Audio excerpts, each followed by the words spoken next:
Can you hear me? Assalamualaikum. Alhamdulillah. Seram lah tadi. Ya, nak tahu what happened there. Sekejap. Okay, insyaAllah. So,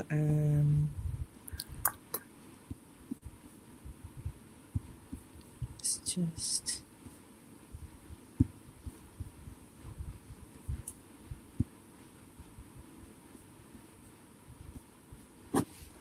So I'll try to put the slides up and see if you can see it.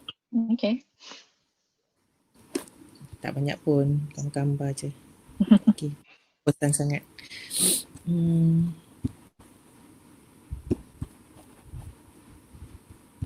Okay, so just close everything else. So far dah berapa orang? Belum lagi sebab start pukul 11 kan. So shouldn't be anyone in. Yeah. Oh no, I mean registration, sorry. Oh, 92. Oh, dah nak sampai 100 lah. Yeah, but I'm very pessimistic. Semua hadir ya. Yeah. Some people they register tapi dia tak datang pun. Okay, so kita nak display tadi So turn screen share on. And then Nice. can you see that? Yeah. So just like so, and then I take it you can see my face, but I can't. Yeah. You can't see your face? Oh, okay. No, yeah, I can just see my slides. Oh, okay. I can see your face. Yeah, it's fine. So if I kecilkan, then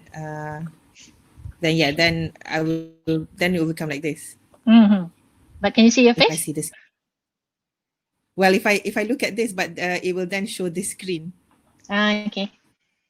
Kan, so tak apa. So it's off for now. So another 4 minutes, insyaAllah. InsyaAllah.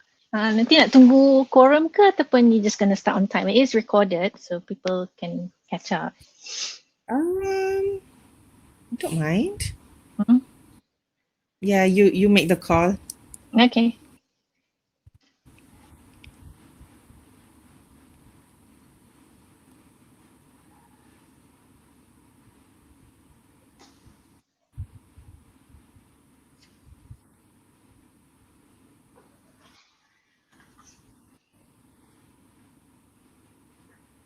You have 4 kids kan? Nampak gambar dekat WhatsApp tu. Berapa tahun? 11, 10, 6 and 5. Oh, okay. Dua tu macam gang dua beza. Dua-dua. Best friend pun ya, kawan gaduh pun ya. Alhamdulillah. Alia orang mana? My parents duduk Johor. Oh, okay. So you were in the UK masa your parents were studying there, is it? Born there and then duduk Malaysia setahun masa tadika and then went back until I was 10. Oh, okay. Both your parents or? Both my parents study K. Okay. What were they? Dekat mana did you say? Manchester. What were they doing, My dad was civil engineering, my mum physics. Okay. Yeah, there's a high possibility we have met, kan?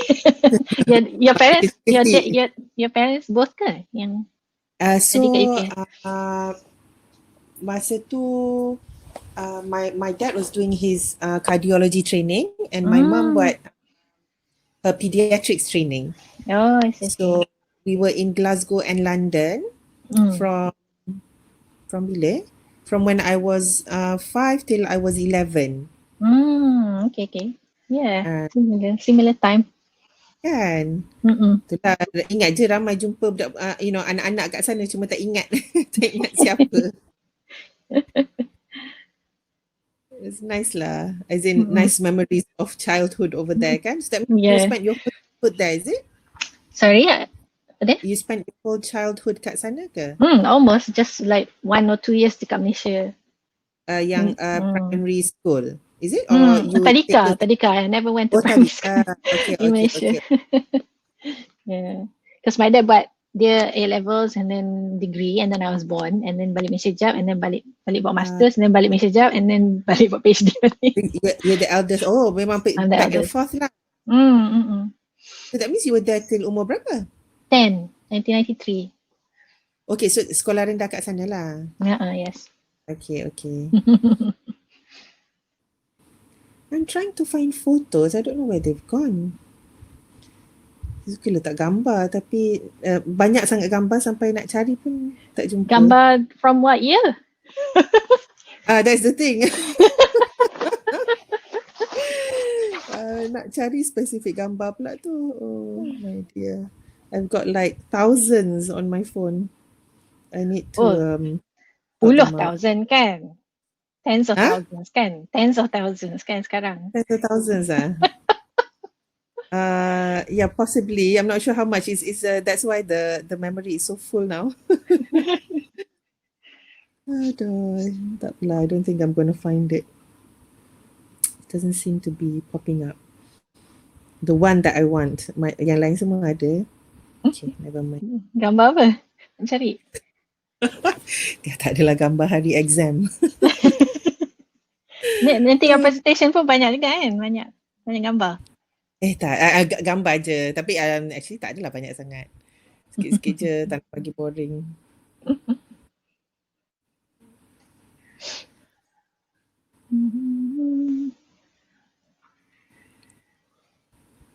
So this link nanti Alia kata will be on the FB, is it? Macam dia akan ada link to FB ke? Kita boleh share the link to enter this room. But like people on FB cannot just terus watch on Facebook. I see, okay. Tapi nanti the recording nanti pun boleh post juga link dia. Oh, tapi afterwards lah kan? Afterwards, yeah. This is a good platform, is it? For yeah, not bad. Yeah, I think this is the first time guna webinar jam. Kita orang pun baru first time try this one this year. So ya ke? Because it's the recording is good. So macam boleh, siapa yang miss boleh tengok semula at any time. But then it makes people not come because they know that they can watch it later. Yes. The dilemma, isn't it? Yeah, so that's why kadang kita orang macam okay, kalau 10 people datang pun okay lah, kita start je lah. hence your realistic expectation yesterday. Yes.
Hello? Yes. Okay. Tadi saya off mic. Oh, okay.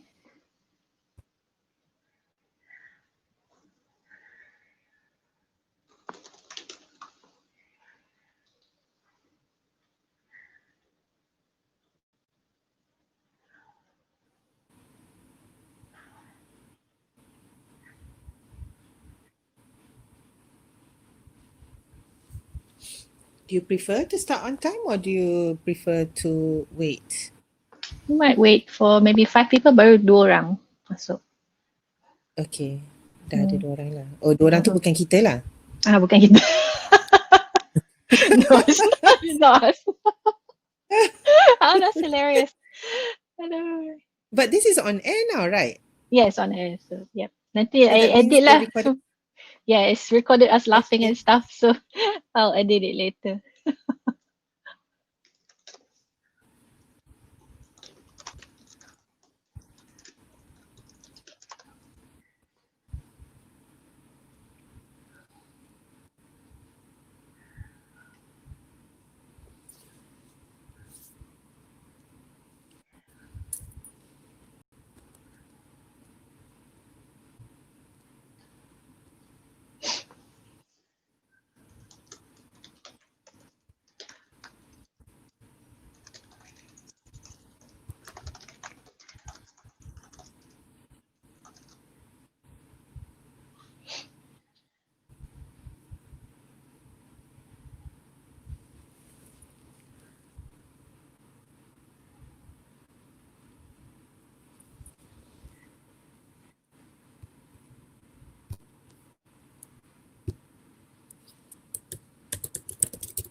Okay, we've got 5 attendees. I think we might start.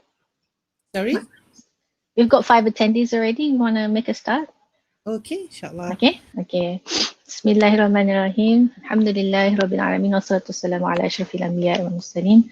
Wa ala alihi wa sahbihi ajma'in. Rabbi shrah li sadri wa yassir li amri wahlul 'uqdatam min lisani yafqahu qawli. Assalamualaikum warahmatullahi wabarakatuh. I'd like to say a warm welcome to those who are with us this morning, and thank you very much for taking the time to listen to a wonderful speaker that we have lined up for you. My name, for those of you who don't know me, I'm Ayuh, and I will be your MC for today. I'm also the program director for this creative leadership series. So now it's in its second iteration. This is a collaboration between IKRAM Australia, Pertubuhan Pemuda GEMA Malaysia, Kafi Centre, Education Malaysia Australia, and Masca New South Wales. Now, the aim of our webinar is actually to provide knowledge and skills to youth leaders to solve problems in their communities and organizations. And we are doing this by inviting speakers like Dr. Munirah, who are themselves community or youth leaders with solid experience in community service. So our creative leadership series this time has a special theme. It's called the Fearless Women Edition, a bit of feminist vibe there, because after male predominant first season, we decided to line up only women speakers this time. So I am pleased to introduce to all of you today Dr. Siti Munirah Ibrahim, who's a family medicine specialist and palliative care doctor currently working in Malaysia.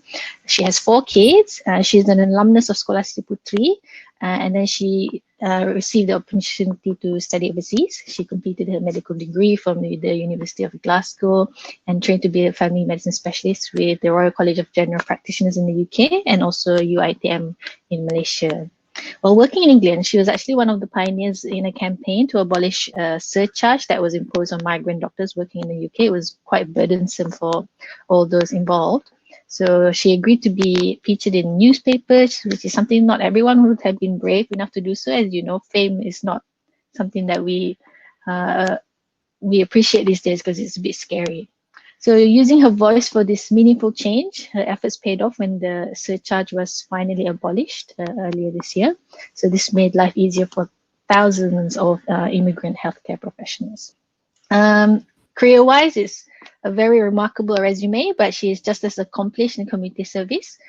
She's an active member of Pertubuhan IKRAM Malaysia, and she's on the committee of Majlis Perundingan Wanita Rahmah under Yayasan Dakwah Islam Malaysia. And since March this year, she's been involved in Project Wawasan Rakyat by leading several fundraising projects during the lockdown period. And she has also collaborated with Pertubuhan GEMA Malaysia, apparently, because when I talk to them, they know you. Okay, so there will be a Q&A session at the end, everybody. So feel free to write them in the chat box at any time during the talk, and you can click the round circle to mark it as a question. It'll turn red and be flagged for me. So without further ado, Bismillahirrahmanirrahim, I would like to invite Dr. Munirah to take the mic. Okay, Jazakillah. Thank you so much, Alia, for the kind introduction. A'udzubillahi minasyaitonirrajim. Bismillahirrahmanirrahim. Rabbi shrah li sadri wa yassir li amri wahlul 'uqdatam min lisani yafqahu qawli. Assalamualaikum to everyone attending. I can't see anyone else, but it's nice to be with you on this morning, both here in Malaysia and over there in Australia. So before we start, I guess maybe just a little, I would say, discrepancy to the titles. When I saw the poster and I saw Fearless Woman Edition, I thought it's probably a little bit inaccurate because actually it was very fearful. But inshallah. So today, I'm hoping so. Alia has kindly introduced to everyone a little bit about this, the maybe slight history behind the immigration health surcharge in the UK that I was involved in. But I think, I'm sure everybody here, I'm very sure that everybody are making changes in their own ways, be it big or small, in every sphere of their life. So, I don't think I'm here to really, dictate anything, but rather just share my experience. And hopefully, if there's anything that you can take home today from my sharing, then, if it was benefit other people, then that would make me happy. Alhamdulillah, inshallah. So I plan to just, share a few experiences that I have been through that maybe reflects using our voices for change, and then we'll have some questions at the end. So I'll be mindful of the time, hoping that hopefully I'll be able to learn from everyone here as well. So I'm going to share the screen now. Just let me know if there's any problems.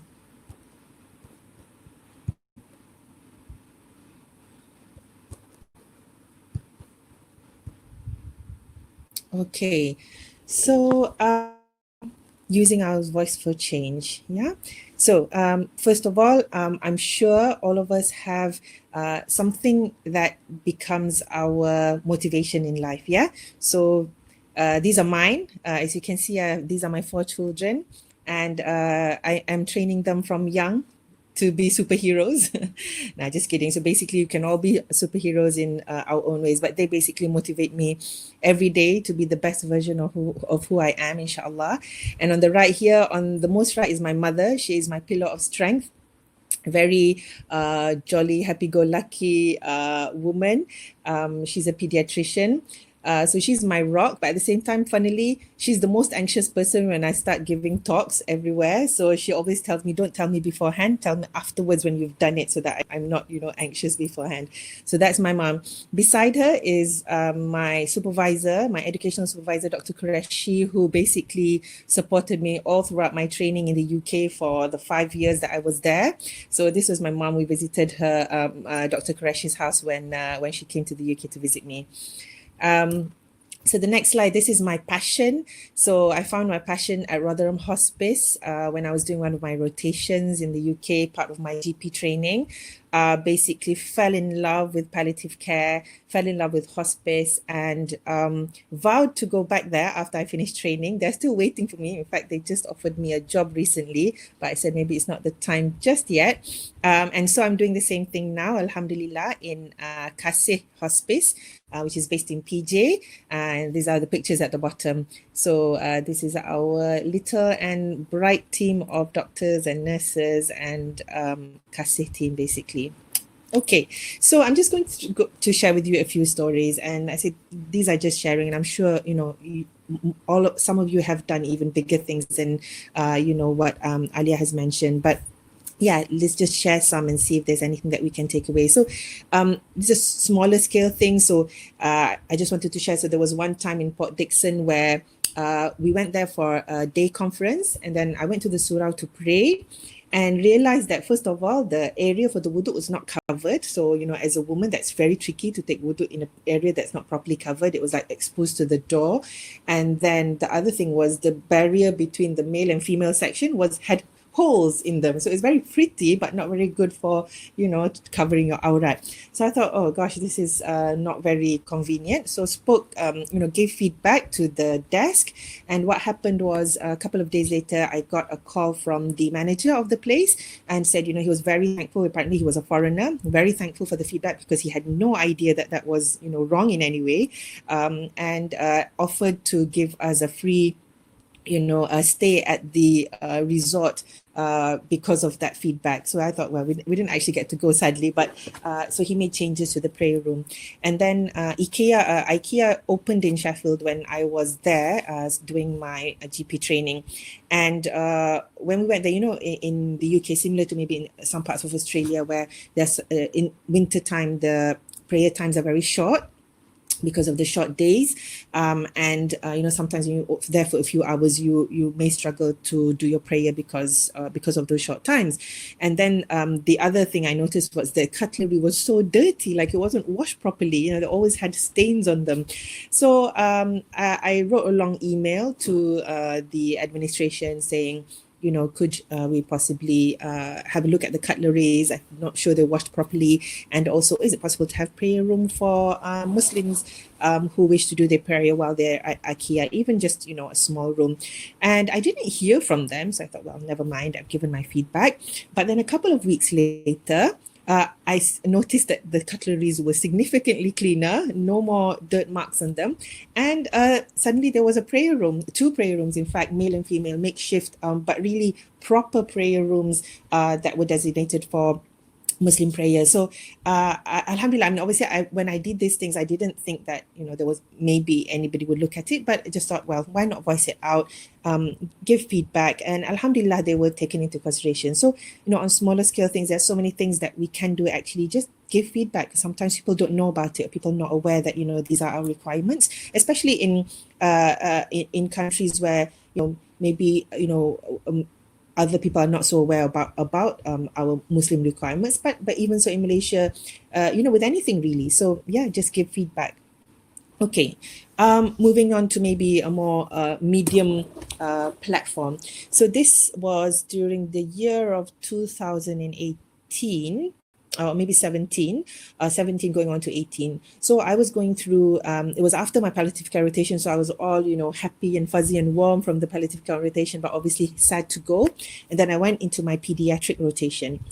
So this was based at the hospital, Rotherham Hospital, and there were significant staff shortages. So there were meant to be 9 doctors and there were only 6. And out of those 6, only 2 of us were full-time doctors. The rest were part-time. So over there, it's very common for people to work part-time, mostly 50%, because of family commitments or health commitments or other work commitments. And so at this time, I had just come from part-time into full-time training because of financial circumstances. So imagine just 2 full-time doctors, the other are part-time, and we are short of 3 full-time doctors. It was horrendous. Basically, we were struggling every day to meet the requirements of our patients and the demands of work. And to add on to that, we had really inefficient rota coordinators. I mean, they were lovely people, but they were just not doing their work very well. And so we kept going, but it was to the extent that, the coordinators were not planning to cover the absences, as in the empty rota slots. So they weren't getting the locums in to cover the slots. So we'd be coming to work every day, in a sort of anxiety, thinking, who has to stay back today to cover an empty slot? And when you're working part-time at 50%, covering an empty slot maybe means push you to maybe 60, 70%. But if you're already working full-time, doing extra is just, close to impossible. So it started to take a toll on us. I could see my friends getting really stressed. We were getting ill and I was struggling. I had 4 young children to look after, training to go through. I was supposed to have a big exam that year. And basically we were all really stretching ourselves. Now, a lot of this was to do with money. So they were trying to save money by not recruiting locums from outside because they're more expensive. If they recruit us, it was cheaper. So yeah, it was a bit cheeky really, but it wasn't on. And if any of you were aware of the Dr. Bawa Garba case in the UK, which was a big medical case basically that involved a very senior pediatric trainee, and she was basically scapegoated for failure in the system because it was unsafe working conditions. Boy died, and actually there were many faults in the system, but everybody put the blame on her. And many doctors, thousands of doctors fought for her because we all knew that we could be in that situation on any given day. And we were afraid of this. We didn't want that same thing to happen to any one of us. So we needed enough doctors, we needed enough rest, we needed to be working efficiently. Essentially, it was a system failure. Now, at that point, honestly, I was just at the point of quitting. It was so hard. I just couldn't manage. I couldn't study. I could hardly, I was struggling to go to work. And I was thinking, I really can't go on like this. I think I may have to quit. But then I sat there thinking, if I do quit, what do I get? Okay, I'm currently the sole breadwinner, so that's not great. We won't have any money. We have to go back to Malaysia. And I go back with nothing. So I'm in the midst of my training, trying to get my GP specialist training. Would it all be worth it in the end? It didn't seem a nice option, even though it was very tempting to do at the time. Do I drown? I felt like I was drowning already. Could I continue drowning for the next 6 months? No, because I'm already drowning. So there was actually no choice. It was either that or fight. And, until then, I always was the, sort of the quieter one, sitting in the back bench, just quietly getting through every rotation, not making any fuss, trying to not create any trouble, not to talk too much. But at that point, it was really, drown or fight, situation. So I then made a big decision. I spoke to my educational supervisor, Dr. Qureshi, and said, I don't think I can do this. This is, stretching me too much. I'm going to have to defer my exams this year. I can't take them. And I'm going to try and fight for for change. So so she was very supportive, and so I started sitting down with the consultants, with the rota coordinators, having meetings, looking at the rota, seeing how we can, is there any way we can change the rota to suit how many numbers we have. Started getting in touch with the locums that come and seeing if they could cover those empty slots that we had in advance. Basically, I was becoming the rota coordinator rather than, the designated rota coordinators and being unpaid for it.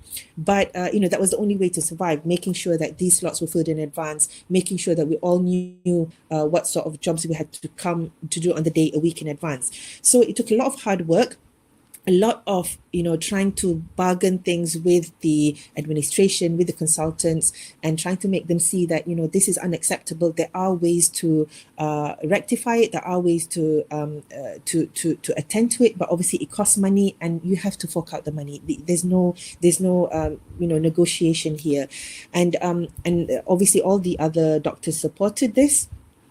And we managed to push it through. So alhamdulillah, and through that as well, it takes quite a lot of skills. It's not just about, what I mentioned. It's also about, communication, obviously with the rota coordinators, trying to help them or suggest new ways of working with them, introducing to them things like Google Docs, where, we could all monitor the rota online. And sometimes for people who are not used to this, it's quite a big change for them to move on to more, from more conservative ways to newer ways of working. So alhamdulillah, we managed to survive the 6 months, and I'm hoping that after that, things change for the other trainees to come, and that they are more aware and more sensitive to the requirements of doctors. Okay, so that was what happened during my pediatrics rotation. Okay, so in my final year of GP training, this was when I had to take 2 big exams because I deferred the exam in the second year. So a lot of stress was on my shoulders. Now, because I mentioned earlier, I started off part-time training, and then I went on to full-time. So therefore, my training was stretched a bit more. So it's meant to be 3 years, and I had to stretch it to 4 years.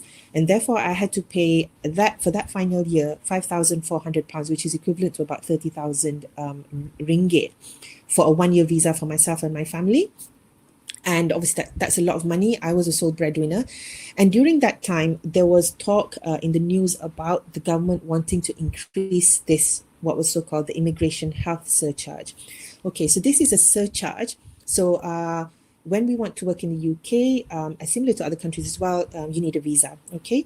So you have to pay for the visa for yourself and for your family members. Now, during our 5-year stay there, this is when all the new immigration health surcharge started. So they initially started at £50, and then they increased it to £200 per person, and then they wanted to increase it to £400 per person. Now, they thought this was a brilliant idea because it's like, okay, there are foreigners coming into our country, they should pay for the health service. It sounded brilliant, it sounded logical, but if you look at the technicalities, which is, say us as the doctors who actually work for the NHS, the National Health Service, which is the public health system, we are working to help keep it running. We are also paying taxes, same as everybody else, and those taxes should pay for the healthcare system already, and it's a high amount of tax. And we also pay national insurance, same as everybody else. So we are paying similar to what other people are paying, and yet we are also having to pay extra for this immigration health surcharge. So something wasn't quite right there. They are making money more out of us when at the same time there are not enough doctors and nurses and medical staff all throughout the board. And we knew this because we are the one who are stretched on the ground. So everything didn't patch up because to me, the government needs us, the healthcare system needs us, and yet the Home Office, which are people involved in controlling the borders and who comes in and out, are making money out of people who need to come in and people who need to stay. So it's a hindrance to people staying, and I've just paid £5,400, and I needed to come out in 9 months another £6,600 for the next year I was going to stay and work, if I were to stay and work. So it was just what's the word? I just couldn't accept it, basically, because it was unfair. It was very taxing on all of us who are, most of us have young families. Maybe an extra £200 for one person isn't much, but when you times that, £400 times, 6, that's a lot of money. So I started to speak up about it. And initially, I just wanted to share it with, my colleagues, my training directors, my supervisor, just started to tell them about this issue, and when each and every person heard about it, they were shocked. They were like, we had no idea. We don't even know what this immigration health surcharge is. And we had no idea that doctors like yourself who come from abroad and work here have to go through one, trouble, and 2, money to actually be able to work. And that's ridiculous. And I kept getting the same feedback from every person I talked to. So then I realized there's a big loophole here. So here we are, those of us on tier 2 visas, paying loads and loads of money every single year to try and, complete our training, continue serving the healthcare system. And yet, the people who are actually in the system don't even know that we are having to do this. So I felt that there was a big gap there that actually was an opportunity to create awareness. Because, at that point in time, in the current, well, even now, I would say, political situation in the UK, there were some groups of people who were, not keen for people from abroad to come into the country. And obviously, there are political groups who then use this to their advantage, saying, well, that's why we should increase the immigration health surcharge, to stop people from coming in. But when you're in the service, you realize that we need more people. There's no, there's no two ways about it. We are really, really short of staff. We need more people to stay. We need more people to come in and help, the healthcare system. So when I realized that huge gap, I thought, we really need to create awareness here, because if it's only the international doctors who are talking, they will just basically say behind our backs, well, I'm sorry, if you don't pay the money, then unfortunately you can't stay, and the people who can pay that money and come into the country, so we'll take the people who can pay. So it was a bit like, beggars can't be choosers kind of attitude, and that made me even more angry about it. This just is ridiculous. If, say, it was the other way, where they had too many doctors, too many staff, and they needed to cut down on international staff, then I think that would be fair. You would have to put a system in place to be able to sift through who needs to stay and who needs to go. But the situation was opposite. So I likened it to like a huge ship, where everybody on the ship is trying to keep this ship afloat, and it was struggling. And yet nobody realized that somebody had actually drilled a big hole at the bottom of the ship, and everything, the water was just coming in and we were drowning. And we needed people to realize that this hole is there, because otherwise, we would all actually just sink. And so when I realized this, I started to talk to people higher up. Talk to the British Medical Association people who were meant to be our representatives. They knew about it, they empathized, but they basically said, well, we're trying to make changes, but we're not sure where this is heading. I tried to speak to the head of the Royal College of General Practitioners at the time, and said, is there anything that the Royal College can do to help, doctors like myself about this IHS issue? And she said, okay, yes, write to me and we'll see what we can do. Not sure whether it was going to go anywhere, but did it anyway. And then one day during a trainee conference in Rotherham, this young doctor, Dr. Julia Grace, came and basically talked about a new movement she had started called Every Doctor.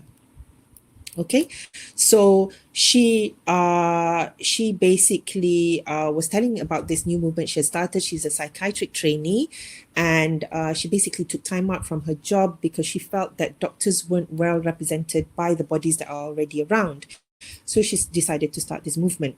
So I spoke to her about it. I spoke up and said, well, Julia, do you know about this issue with, those of us on visas and this immigration health surcharge? And again, she wasn't aware. And so I told her about it, ended up crying about it in front of everyone. But she listened. She empathized. And the difference was that she actually took it on to help us fight for it. So, over the next couple of weeks, we were, I was telling her, giving her the details, and basically Julia managed to get this into the Guardian. So she spoke to the Guardian. They agreed to accept the story and said basically, will you talk to us about it?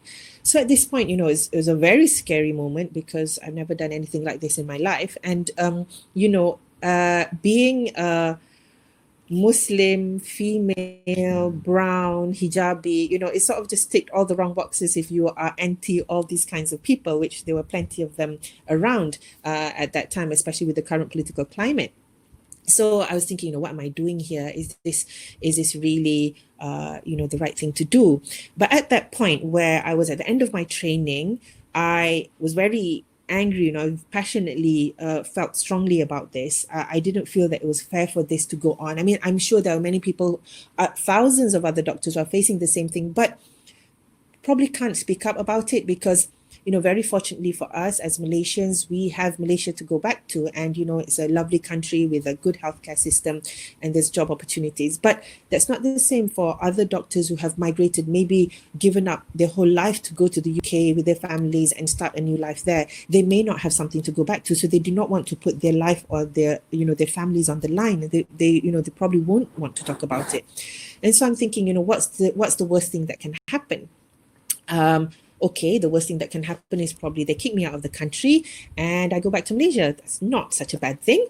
So, and then I just, obviously checked my intentions that this is to help rectify a system that is obviously unfair, and just try and create awareness and hopefully, benefit somebody. I didn't think it would benefit me, even though I hope so, but it was too close to the time. I had a few months left of my visa and I needed to decide whether I was staying and going, but hopefully it would benefit, the many others. And we found out there were at that point about 80,000 doctors on visas at the time. So there's a lot of people being, unfairly treated with this surcharge.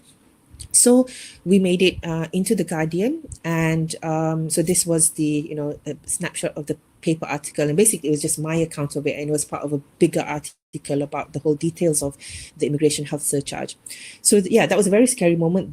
The weeks after that, I felt like going into a shell and hoping nobody would recognize me.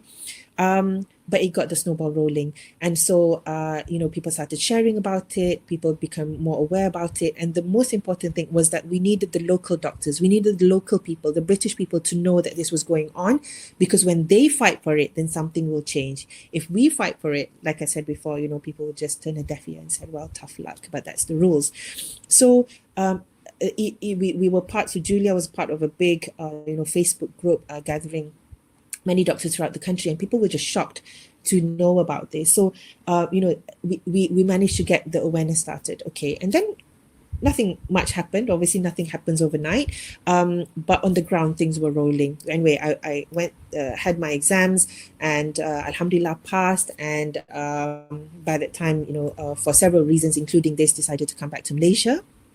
And then at one point in the first few months I came back, ITV News then contacted me from the UK and said they wanted to interview me for a TV documentary they were doing. So then they sent a representative here to interview me on that.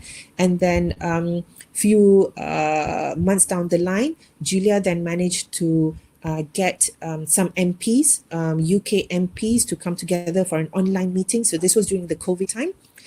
We had an online meeting, and I was invited to share my experience of the immigration health surcharge with the members of parliament at the time.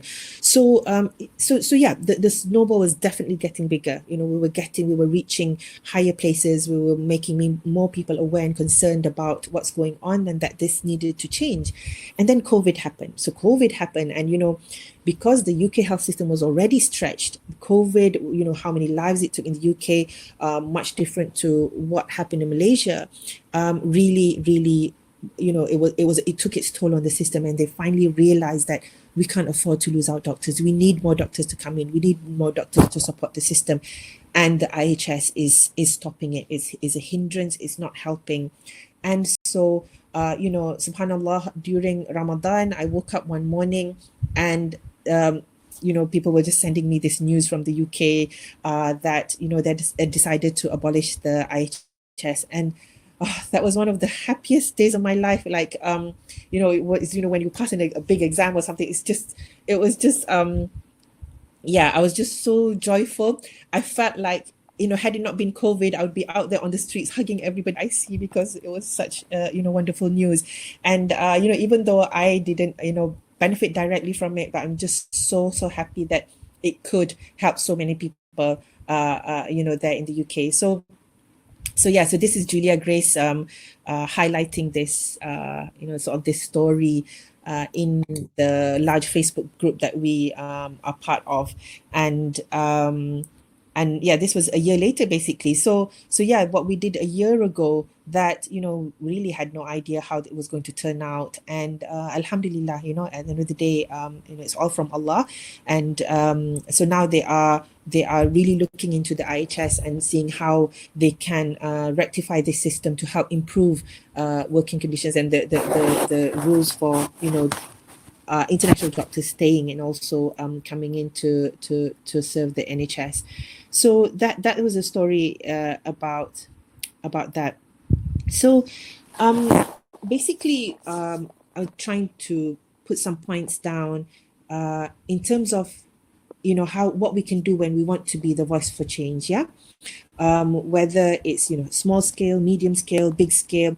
First of all, you have to identify the issue. What is the issue that you are facing? What is the problem? And then you have to understand the system that surrounds it. Yeah, why it has come to that situation, where the loopholes are, what can be done. And then you need to also know the best method to address it. So, for instance, if you talk about the immigration health surcharge, I could, write on Facebook and try and voice my anger there, but it probably wouldn't really do much, yeah? Or I could keep talking to people about it, but again, there's a very small scale thing. So we needed to get something that was a high impact, that would create the awareness that we needed.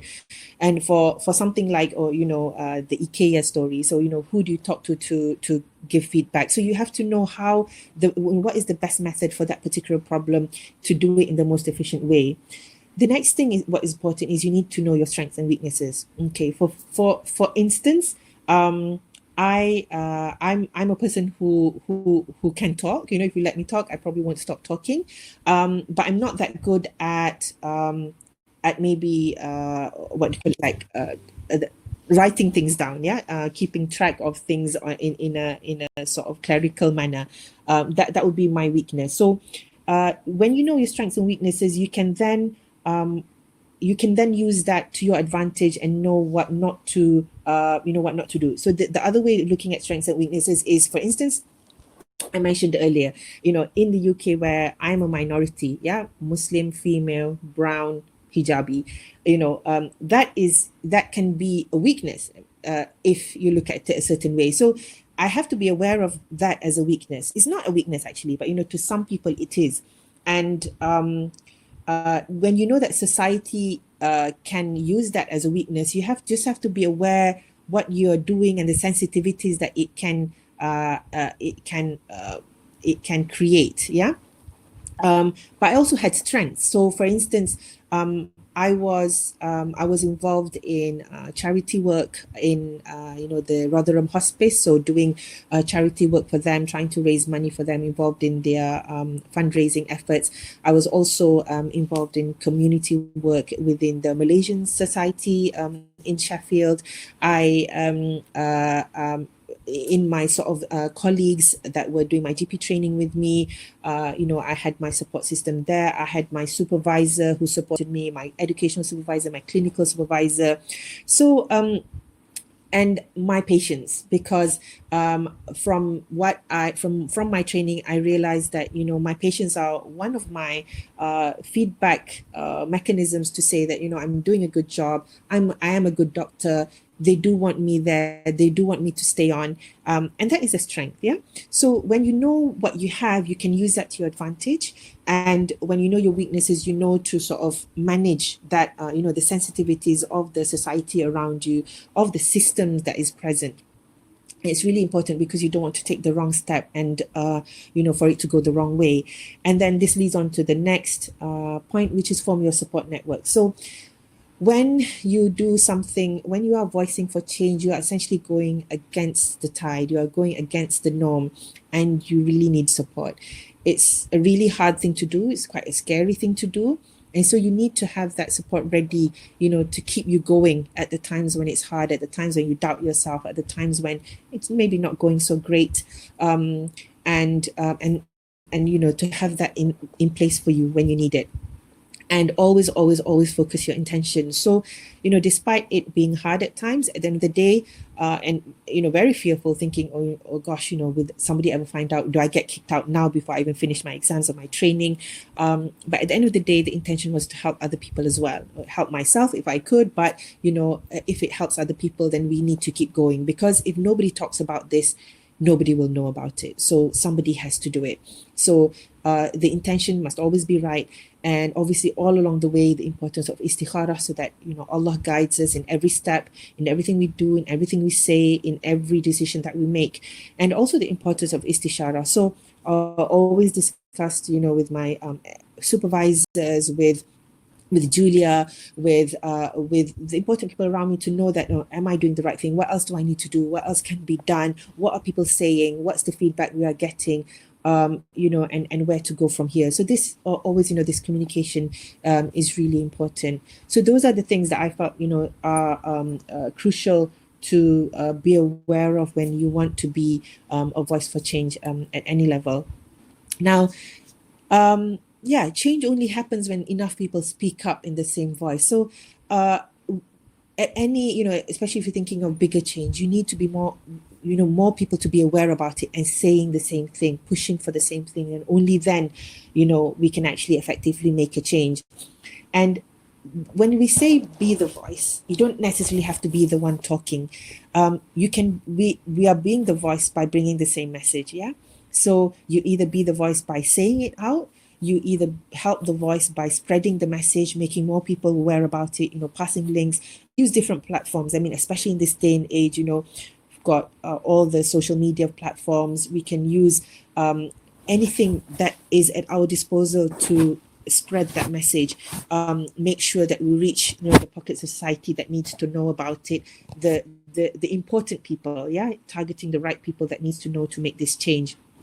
And also be that support. If it's somebody else doing the work, if it's another group of people doing the work, there's a lot you can do to just provide support and feedback. I felt that at that time, just small words of motivation meant a lot to me, because I was always self-doubting, thinking, my God, what have I done? Did I do the right thing? Will this create more trouble than actually solve anything?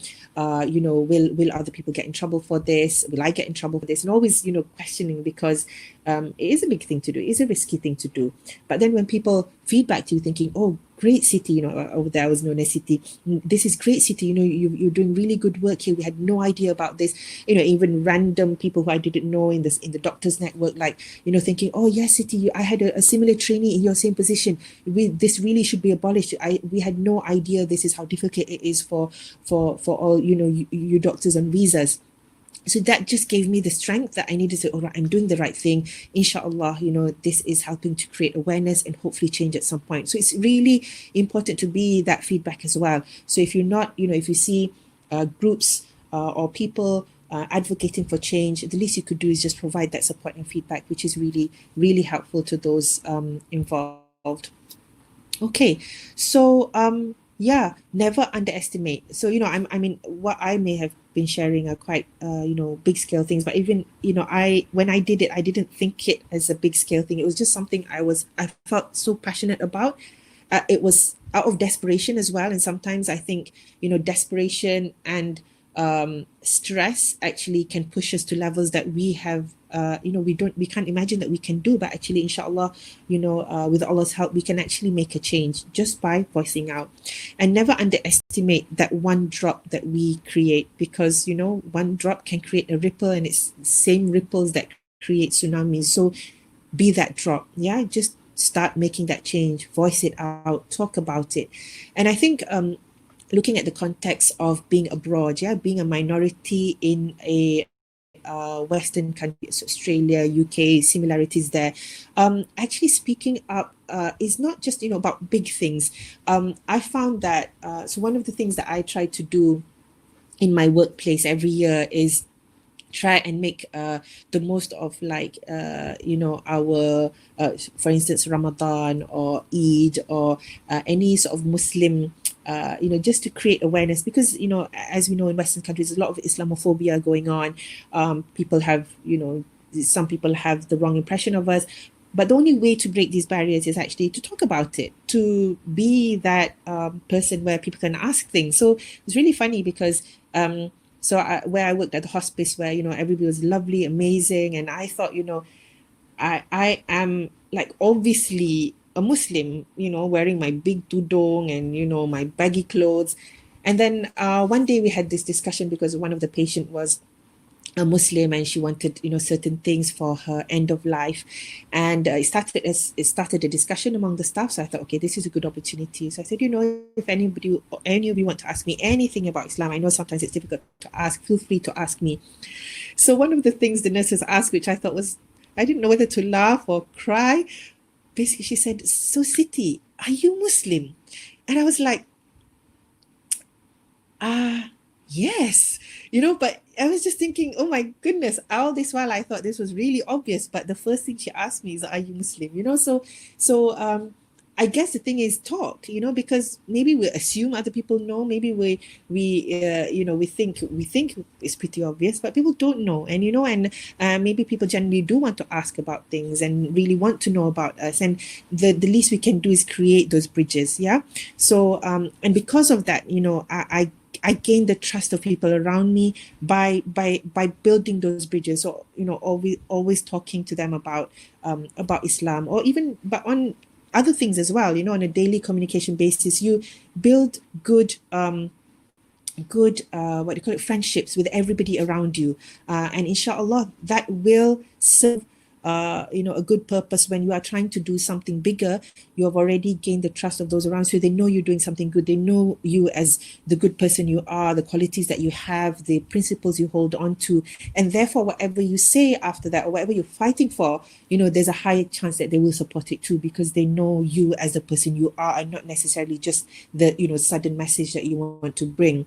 So this is important, on a daily basis, us being as Muslims, to be, always carry that good character, always carry that good message, and be excellent and ihsan in what we do, in our careers, in our studies, and in our words and actions. Yeah.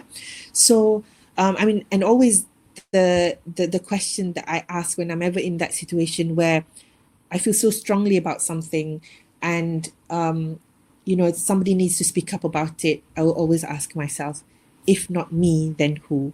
If not us, then who? And and then there becomes this big responsibility and heaviness on your shoulders, thinking, we need to do something, we need to speak up about it, we need to start making that change. So inshallah, I think we're now at just entering 40 minutes, so hopefully keeping to time. That's the end of my presentation, my sharing rather. So let me just switch this off, and maybe we can take some questions. Hope I didn't bore anyone, but yeah. Oh no, can you hear me? Can you hear me? I can. Can you hear me? Yeah, cool. Okay, so alhamdulillah, thank you for that. That was very interesting. And we have a few questions, actually more than a few. So I'll just read them out for you. So the first one's from Shifa. She said, how did you do risk assessment regarding your actions, especially because it involves government, big things that could be quite risky. So how did you assess the risk before you voiced out? Risk assessment. Yeah, I guess this was maybe part of the point of, the strengths and weaknesses thing. And knowing that I was going up against something pretty big, it's like the UK government. And like I said, this was a very sensitive issue, actually, because in that political climate, there was a big group of people who were anti-immigration, anti anything foreign. And so speaking up about this was definitely risky, which is why I sort of started on the ground first, I knew I was up against something big. So I started on the ground first by talking just to the people around me, to my colleagues, to, like I said, to my supervisors, to just people I knew, to patients even, just starting to find out what people thought of it. And interestingly, one of the people I spoke to was, he was a British doctor, but Indian in origin. But I mean, he's been there, he's already a PR. And we were out on a weekend doctor duty, what's it called, out of hours doctor. So we're in the car, and I just thought I'd bring up the topic and see what they thought. And basically he just turned around and said to me, well, tough luck, that's what you've got to pay for. And I said, oh, okay, why do you think that? Since I'm also paying tax, and I'm also paying the health surcharge. So the driver was a British Caucasian. I mean, it doesn't really matter, but I'm just trying to paint the picture here. And he said, well, you can't get the same rights as us, because we are citizens, and we are paying tax, and yes, we are paying fee, but you've got to pay extra because you're not citizens. And I was like sitting there back of the car, half regretting asking, but thinking, okay, this is good. I need to know this. Yeah, I need to know that, these are what people think, that they do feel that it's fair. Actually, there are some people who feel that it's fair, even though they are actually, foreign themselves at one point, but they also feel the same thing. And the driver then, when the doctor walked out, he said, well, doc, just look at it this way. You pay that amount of money, but then after that, you're going to be earning big bucks. Just pay back. I was just like, okay, not that big, but okay. But it's really important information to me. Like, okay, this is what people think, and I think it's important to be realistic, to know exactly what people think, because if you're in your own kind of like la la land, then you then don't assess, you don't know the risk. But like I said, I just felt so strongly about it. But at that point, I knew that I was trying to think, what was the worst thing that can happen to me? I just hope I didn't get like caught and put in prison. But I hope that the worst thing was that they just kicked me out of the country, which is hopefully not such a bad thing. But yes, I did have to assess that risk, because say if I was in the midst of my training, maybe I wouldn't have spoken up about it just yet, because I needed to finish. I couldn't take that risk then. So you have to be aware of this, because it is risky business doing something as big as that. But equally, you need to get that support system in place. And the one reason why I felt strong enough to bring that message was because of Julia and every doctor. I knew that if I had their support, I wouldn't be on my own. They are fighting for me. They are helping me, giving me a voice, giving me a platform to have a voice. And that is something that I wouldn't have had on my own, despite however, friends or people support me around me. But that platform was important. The fact that she got the main newspaper to talk about this, the fact that she was ready to support it at every angle, that gave me strength. And you have to, that's why the groundwork is pretty important there. Yes, you need to do the risk assessment. You need to know what you're up against, basically, and you need to know what people are thinking about it as well. And you're talking about being a minority before, and I noticed that Julie is white. She's a white doctor. So apparently she's using her privilege as a white doctor, British doctor, to help minorities such as yourself in UK. And I think what Shifa has pointed out also, she said the voicing out culture is more prominent in Western countries, and we think it's easier because of the privileged people helping us. But what about in our own country, where we are actually the people who have privilege? Maybe we don't think that we should change the status quo, but shouldn't we also, become like Julie and help those without voices? Absolutely. I feel very strongly about that too. Yes, more sensitive areas here, yeah, once we approach the Malaysian election. Sort of picture. But yes. Yes, political agendas here. Okay, so going back to Julia and the UK system, it's really important to be that person. Actually, had it not been for Julia, I think we really wouldn't have achieved what Alhamdulillah we achieved today. And that was one of that was the first thing that she championed as part of Every Doctor. I was one of the few, I think the first 50 people who joined Every Doctor, maybe the first 20. And that was our first cause, our first sort of fight, basically. And then now they are fighting for, like, so many things. And it's amazing to see. But I really respect her, because I really cannot do what she does. I'm fighting for this one thing alone is enough to, like, really bog me down.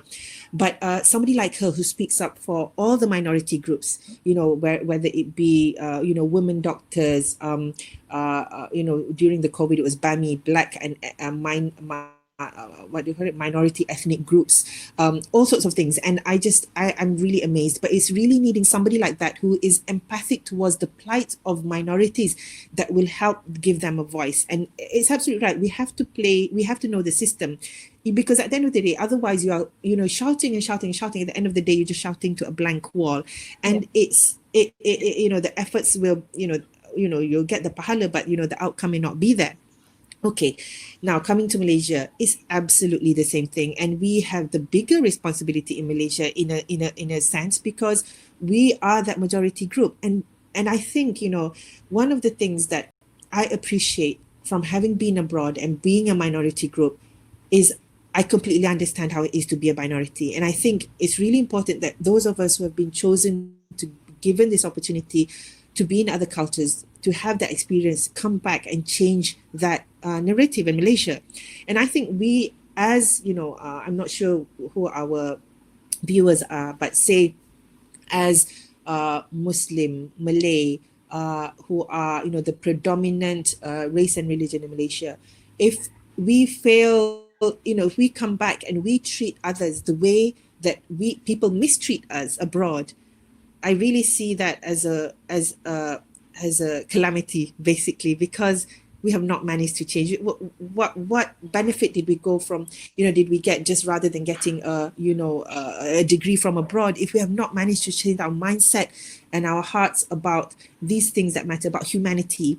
And I think, we take things for granted here in Malaysia because we are the majority, and we actually don't realize that there is a lot of systemic racism and racism in our everyday life that we maybe don't even realize, things that we say that are like generalize other people. Say, for instance, Cina memang suka menipu, like the way we don't like people saying Malay pemalas, but Cina memang penipu, or kita panggil keling, or kita panggil Bangla. All these things are racist remarks, but sometimes it's so normalized that we don't realize that are racist. And they lead to other things, that may just be a remark, but they lead to actually a whole systemic racism. And definitely we need to change this narrative in Malaysia. We need more, the likes of us from all races and religions, to come together and make that change. Whatever we feel passionate about, whatever we feel that needs to change, start being that voice. Amirah is asking you, were you always a person with a brave personality? If yes, how is that an important factor in voicing out what is needed? If no, what did you do to change that? Okay. Okay, so I spent nearly half my life in the UK, growing up with my parents doing their specialty training over there. So I went there. I went to the UK when I was 5. Came back when I was 11. Knew no Malay when I came back, like my children now. And then had my secondary school here. Did A-levels here, and then went back to the UK to do my degree. Housemanship. Came back to Malaysia to work for 4 years, for 2.5 years, and then went back to the UK to do my specialist training, and now back in Malaysia. So I've been back and forth. So I actually consider myself half Malay, half Malaysian, and half British, actually. But I believe that we are all, every one of us, are molded by our experiences in life. Yeah. So I think that makes me quite a vocal person in a Malaysian context. So I'm quite loud for a Malaysian, but I'm still quiet for a British. So I always feel a little bit stuck in between, actually. And sometimes it does, it's not always an advantage. In Malaysia especially, it's not always accepted to be loud. It's not always accepted to be vocal. It's not always accepted to be somebody who wants to change things, even if it's for the better. But it's also important to know that. And I learned that the hard way, without going into the details. But you need to know the system around you. You need to know how So in Malaysia, it's very hierarchical, yeah.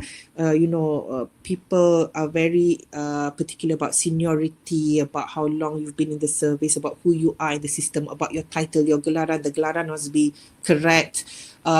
Whereas in the UK, people don't really care. You call your consultant just by first name. They also drive an old banger, bawa, handbag koya. It's not an issue. So you have to know the what we call the wakil, the environment around you. So the question was I always brave? I don't know actually. I like I told you, actually it was a very scary time for me. So I didn't feel particularly brave at the time. But I try to manage that as well, meaning that, okay, I mean, at those times of anxiety, I think through my experiences in life, I've learned to be able to be aware of my mental state. Yeah. So if I feel really anxious about something, I try to address it first. So what do I need to do to make myself less anxious about this, more confident about it? What do I need to do? And then that then gives you, well, not the bravery, that you need to do it. So I think it's being sensitive to the system around you, because like for instance in Malaysia, like I said, I know like through experience that voicing out can actually lead you to down dangerous paths. And you need to know this. In the UK, maybe it's a more acceptable thing to do. People voice out about things all the time, about everything. In fact, in the UK, it's opposite. If you don't voice out, you get scolded. Like for instance, as part of my training, if you don't give feedback, you'll get marked down. In Malaysia, if you give feedback, you may get in trouble. Okay, so you have to know that. Yeah, you have to know that. You have to know that because being brave has to have, I think it has to be intellectually brave. Yeah, you have to make the right move at the right time, in the right with the right support in that system. So that's why always, you have to learn about the system around you. Not that I was really clever about it. No, I just felt strongly about it, and I think that's what pushed me to just do it. Yeah. Being brave is not equal to being reckless. I think you should do your homework before. Yes, because it can be reckless too. Yeah. Okay, another question is, did you get any negative feedback from voicing out or fighting for your issues? Did anyone say anything horrible to your face, and how did you handle that? Well, the incident in the car, that was a bit uncomfortable, but I needed to hear it. I even in the political scenario in Malaysia, I have one group that is actually an extended family group that do not share the same political views as me, and actually it really hurts to be in that group because it really, it really annoys and angers me, but I stay in it because I need to know what people are thinking. Because when you are fighting for something, you need to know what the other side are thinking, because that is part of the battle. You need to be aware. But actually, I don't think I really got anybody saying terrible things to my face, but possibly because I chose to be in the groups that didn't say horrible things to my face. Yes, a bubble. But maybe, because sometimes you need that protective mechanism as well, because it can really kill you. Undue criticism or negative criticism is not necessarily something you need. You can get constructive criticism. So people did question me. They did ask, why have you not got a visa yet? You've been here for many years, and why can't you do this, or why can't you do that? Or there were people like questioning it in a kind way, thinking we all had to do that, just pay for it. And so they didn't criticize, but they did question. So and also the silence was a question as well, because sometimes when you say something and nobody says anything, you're thinking, okay, people don't agree with me here, they're not saying anything, but they don't agree either. So I think, but I then, that's why I felt it was important, the istisharah part. So always checking myself, always, discussing with others. Am I doing the right thing here? Did I do anything wrong? Is there anything I could have improved? What else can I do? And I felt that was, for me, that was important, because I needed to know that I was doing the best I can. It's not necessarily always correct, and sometimes you don't know what the correct thing to do is. You just have to do it and then wait and see and just brace yourself. And I'm sure that behind the scenes people do say things, like I said, especially with the political climate. But yeah, you don't necessarily have to expose yourself to it if it's not going to be helpful. Because that sort of thing happens on social media, doesn't it? You get these trolls of people who just intentionally give you bad feedback. So what's your opinion on voicing out on a platform such as social media? Would getting things viral be more advantageous for your campaign or not really? Malaysia is, I think, can be quite brutal.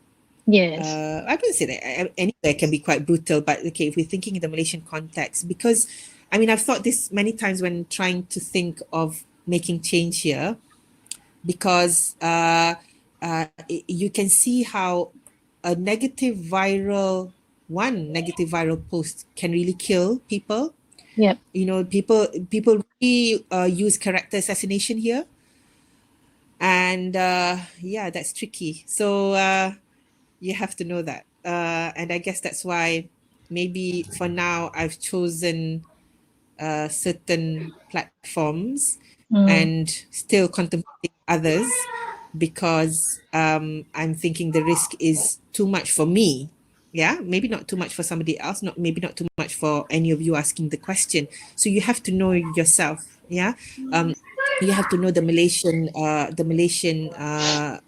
do you call it, scenario as well, because it's interesting in Malaysia. Like, you can, the moment you are viral, you can really say anything and it really works. And even if it will work against the most the highest authority in that field pun takkan be able to lawan this viral person out of nowhere. So yeah, we have to know that as well. So maybe the trick is to get that viral person on your side, then go. Probably. So, It's more strategic. but yeah, yes, you have to know these tactics, because otherwise you could actually, and once you get the wrong side of it, it can really, I feel, if you're not strong enough, it can kill you. So, but I'm not saying that to demotivate. I'm saying that we need to find other ways to, for instance, like maybe my current involvement with Project Wawasan Rakyat, maybe I feel that that's the best platform for me for now to do what I want to do or what I'm passionate about. But that may change. But yeah, you always have to risk assess, definitely. But it doesn't mean all these platforms are there to help us.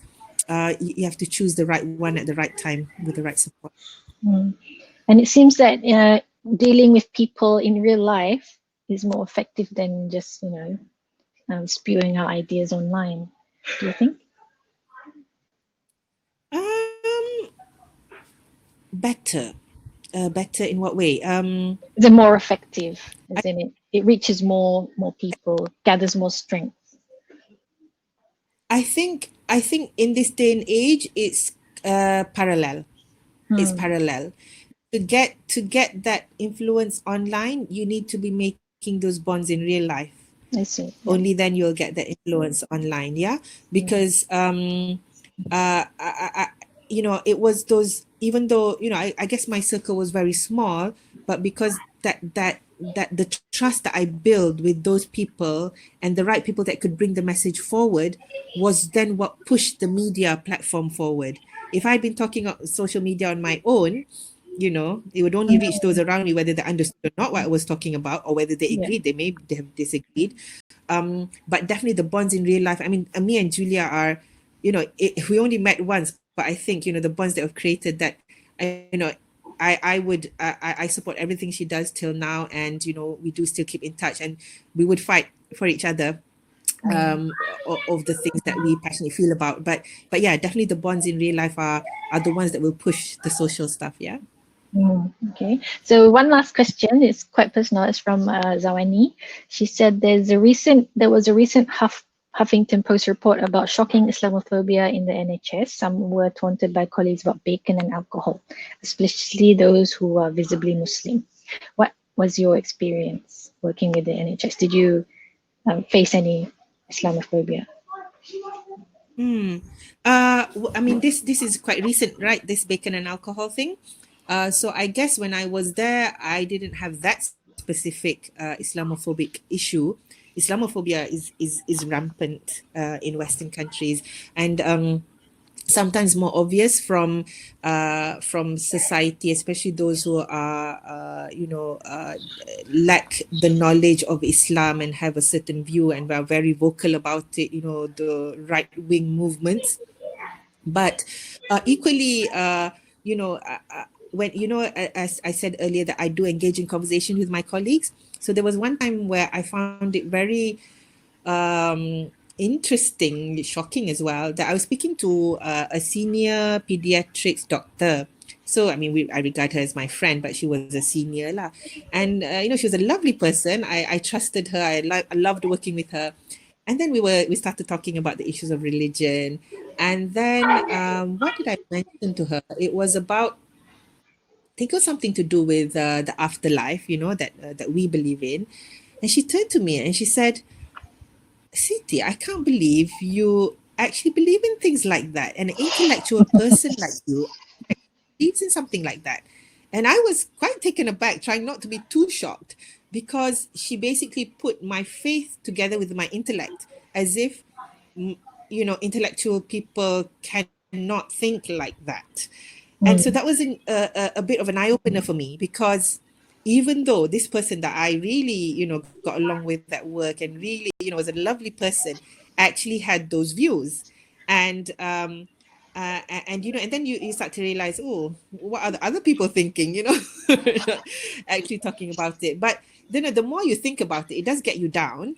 And at the end of the day, what does it do really? It doesn't, for me, it's enough to be slightly aware, but not necessarily take it personally, because I think mostly is people are just not aware and they don't know. They don't know. So I always feel that it's our duty to, again, make those bridges, make people aware.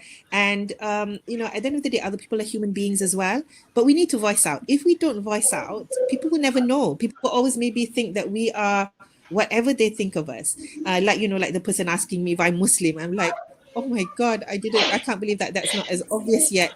But when I started exactly, it was, so clearly a hijab. So it wasn't so clear, and but it was good of her to ask, meaning I knew, okay, now I know that I need to say I'm actually Muslim. And if we go back to, for instance, the history of Islam and how Rasulullah sallallahu alaihi wasallam was also given the command to preach, to spread the message of Islam. Had Rasulullah just kept it to himself, the word of Islam would not have spread, change would not have happened.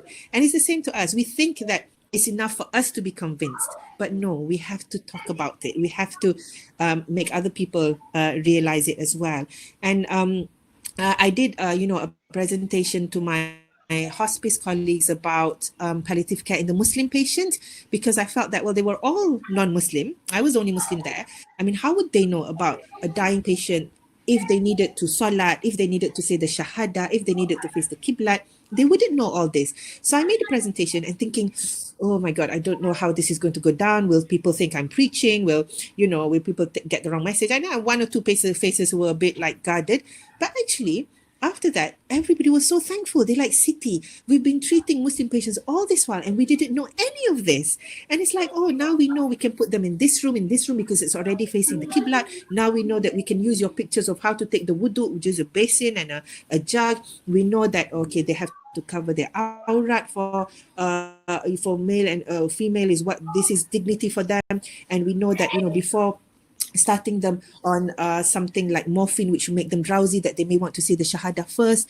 So, and they were just so thankful. They're like, we just wish somebody would have told us this all this while. So never underestimate talking about things, but use the right platform, have the right manner about it, and create opportunities for discussion. And I think that's all it needs. People who It's the same in Malaysia, actually. Fear towards other races, fear towards other religions. The only reason is because we don't know enough about it. That's why we then use fear as a mechanism to either put other people down or protect ourselves. And at the end of the day, it's actually just the fact that we don't know enough about each other, and so we need to make those bridges. That was brilliant. Thank you so much. I think we'll wrap up for today because there's no more questions. So I want to thank all of you for attending and engaging with us on the topic. And on behalf of Vikram Australia, thank you, Dr. Munirah, for agreeing to talk to us. And I've really learned a lot, to be honest. And one thing that I remember the most from what you've told us today is we should never expect other people to fix the situation for us. So can't complain if we didn't voice out in the first place. Okay, so Jazakillahu khairan kathira, Doctor. And for my lovely audience, we have talks by amazing speakers just like Dr. Munirah, scheduled every 2 weeks from today. So stay tuned and I hope to see you again next time, inshallah. Assalamualaikum warahmatullah. Bye. Thank you. Thanks. Warahmatullah.